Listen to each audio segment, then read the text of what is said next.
रात का समय था, काफी ठंड हो रही थी। गांव का बूढ़ा व्यक्ति मनोहर ठंड से कांप रहा था। मनोहर के पास रजाई और चारपाई दोनों ना होने के कारण वह जमीन पर ही लेटा था। ठंड से परेशान होकर मनोहर कांपता हुआ अपने बेटे श्यामू के पास जाता है और उसे आवाज देता है। बेटा श्यामू, श्यामू बेटा, ओ बेटा श्यामू। जाओ, देखो जाके, आ गए तुम्हारे पिताजी। ओहो, ये पिताजी को भी ना चैन नहीं है। जब देखो तब कुछ न कुछ मांगने आ जाते हैं।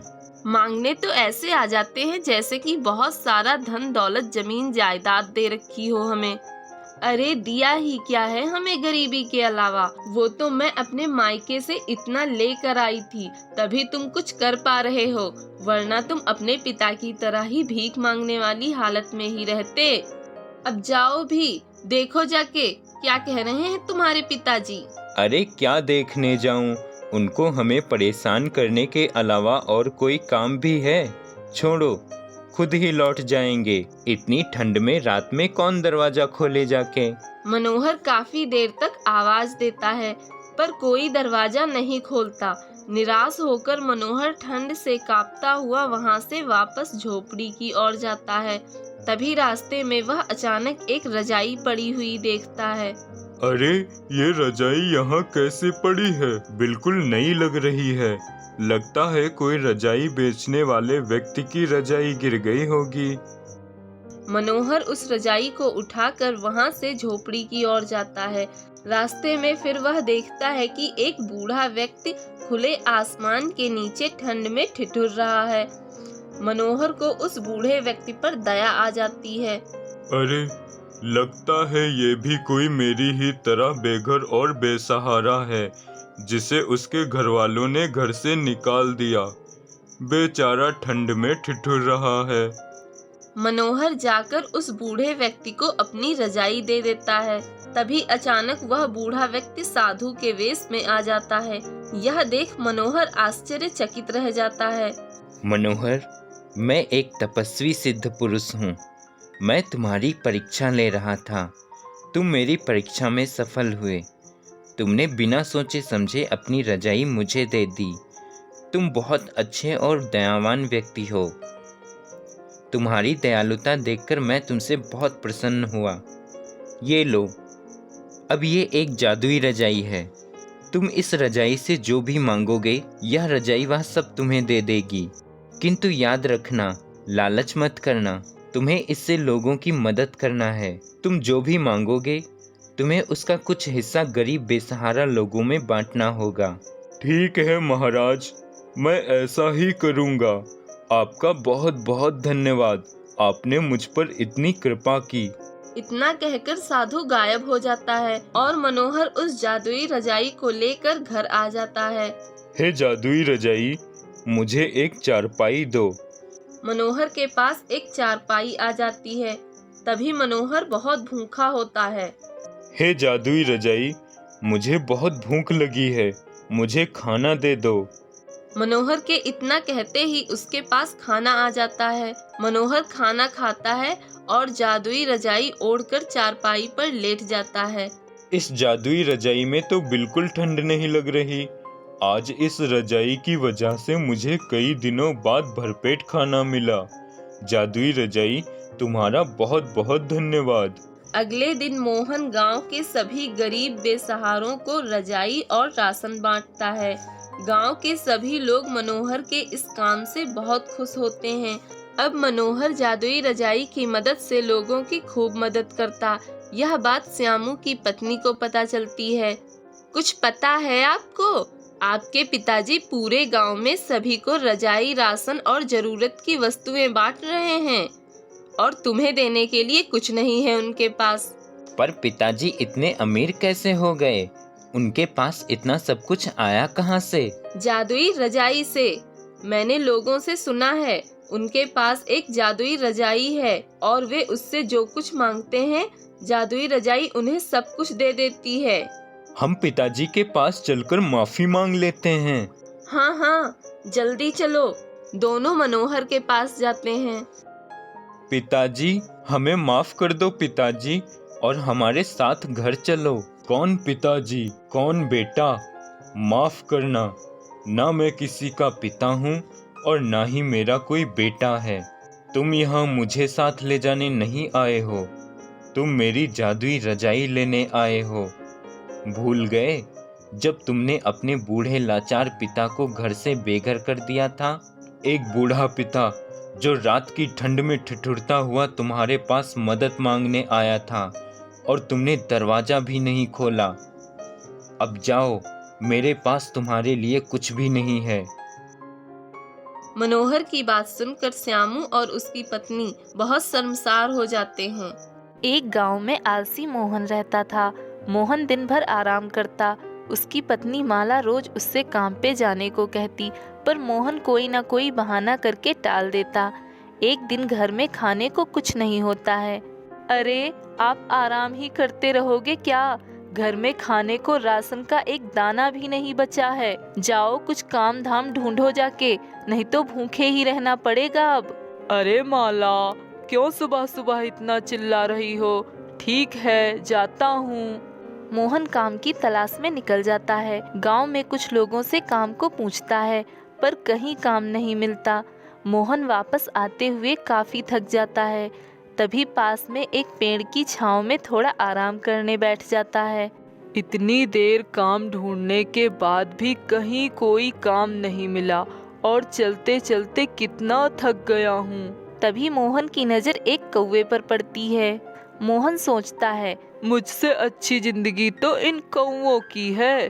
खुले आसमान में उड़ते हैं, जहाँ चाहे वहाँ जाते हैं। न काम करने की फिक्र, न पैसे कमाने की। वहीं पास में बैठे एक साधु मोहन की सारी बातें सुनकर कहता है, लगता है तुम अपने जीवन से संतुष्ट नहीं हो।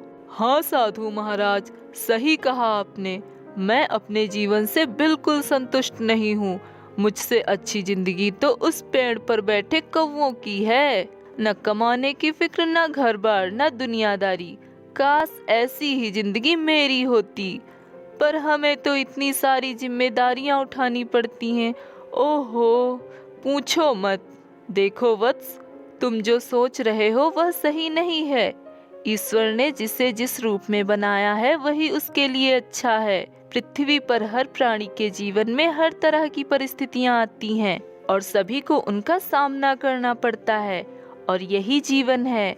साधु महाराज, लगता है आप सिर्फ नाम के ही साधु हैं, काम के नहीं, इसलिए तो बातें बना रहे हो। खैर छोड़ो, मैं भी कहाँ आपसे उम्मीद लगा बैठा। मैंने सोचा आप कोई सच्चे साधु होंगे, आपके पास दैविक शक्तियाँ होंगी, पर आप तो ठहरे ढोंगी साधु। मोहन की तीखी बातें सुनकर साधु क्रोध में आ जाता है। मूर्ख, मैंने तुझे जीवन का महत्व समझाना चाहा, परंतु तूने मेरा ही अपमान कर दिया। अगर तेरी यही इच्छा है तो जा, मैं तुझे श्राप देता हूँ। जब तक तुझे अपनी गलतियों का एहसास नहीं हो जाता, तब तक तू एक कौवा बनकर रहेगा। साधु के श्राप देते ही मोहन एक कौवा बन जाता है। अरे वाह साधु महाराज, धन्यवाद। आपने मुझे श्राप देकर मेरी इच्छा पूरी कर दी। मैं बहुत खुश हूँ। चलता हूँ साधु महाराज। कौवा बहुत खुश था। वह आसमान में इधर उधर उड़ रहा था। हे, बहुत मजा आ रहा है। वाह, क्या जिंदगी है, अब आएगा जिंदगी का मजा। कौवा आसमान में उड़ रहा था। तभी वह देखता है एक बाज उसकी ही तरफ आ रहा है। अरे, ये बाज मेरी ही तरफ क्यों आ रहा है? कौवा तेजी से उड़ने लगता है। कहाँ जाओगे बच के मुझसे? अरे, ये मुझे मार डालेगा, भाग लेता हूँ यहाँ से। तभी अचानक तेज से बारिश होने लगती है। बाज चला जाता है। कौवा एक पेड़ पर घोंसला देखता है और बारिश से बचने के लिए उस घोंसले में जाता है। घोंसले में पहले से रह रहे दो कौवे उसे भगाने लगते हैं। तुम हमारे घोंसले में कैसे आ गए? जाओ, भागो यहाँ से। तेज बारिश हो रही है, बारिश से बचने के लिए मैं यहाँ आ गया। लेकिन ये हमारा घोंसला है, इसे हमने बनाया है। तुम अपना घोंसला खुद बनाओ। लेकिन मुझे घोंसला बनाना नहीं आता। तुम कैसे कौवे हो? तुम्हें अपना घोंसला नहीं बनाना आता? हमने रोज एक एक तिनका लाकर घास लकड़ी से ये घोंसला बनाया है। इसमें मेहनत लगती है। जाओ मेहनत करो। बारिश से बचना है तो मेहनत करो। क्या कौवा बनकर भी मेहनत करूं? इससे ठीक तो मैं इंसान ही था। धूप और बारिश से बचने को अपना घर तो था। तभी बारिश बंद हो जाती है और कौवा वहाँ से निकलता है। उसे भूख लगती है। सामने खेत देखकर वह दाना चुगने जाता है। कौवे को दाना चुगते देख खेत का मालिक वहाँ से डंडा लेकर उसे भगाता है। अब क्या करूं? रहने को घोंसला नहीं, खाने को खाना नहीं। अरे हाँ, मेरे पास तो घर है। मेरी पत्नी माला मेरा इंतजार कर रही होगी। उसके पास जाता हूँ। कौवा माला के पास जाता है। देखता है माला रो रही है। पता नहीं कहाँ चले गए हैं, मुझे अकेला छोड़कर। मेरा उनके सिवा और कोई नहीं है। इतना समय हो गया है, काम ढूंढने गए थे, अभी तक वापस नहीं आए हैं। अब मैं उन्हें कहाँ ढूंढूं? माला को रोता देख कौवा दुखी हो जाता है और वह माला से कहता है, माला माला देखो, मैं तुम्हारे सामने हूँ, मुझे देखो। कौवा माला को अपनी बात समझाने की कोशिश करता है, पर माला को कौवे की भाषा समझ नहीं आती। ओहो, एक तो मेरे पति खो गए हैं, ऊपर से ये कौवा मेरे सर पर काँव काँव कर रहा है। चल भाग यहाँ से। अब क्या करूं? माला तो मेरी भाषा ही नहीं समझती। मैंने बहुत बड़ी गलती कर दी। मैं इंसान ही ठीक था। साधु महाराज, साधु महाराज। क्या हुआ वत्स? तुम खुश तो हो ना? साधु महाराज, मैं कैसे खुश हो सकता हूँ? मुझे माफ कर दो। मुझसे बहुत बड़ी गलती हो गई। मुझे माफ कर दीजिए। आपने मुझे समझाया था, पर मैं मूर्ख था, समझ न सका। मैंने सिर्फ अपने बारे में ही सोचा, माला के बारे में सोचा ही नहीं।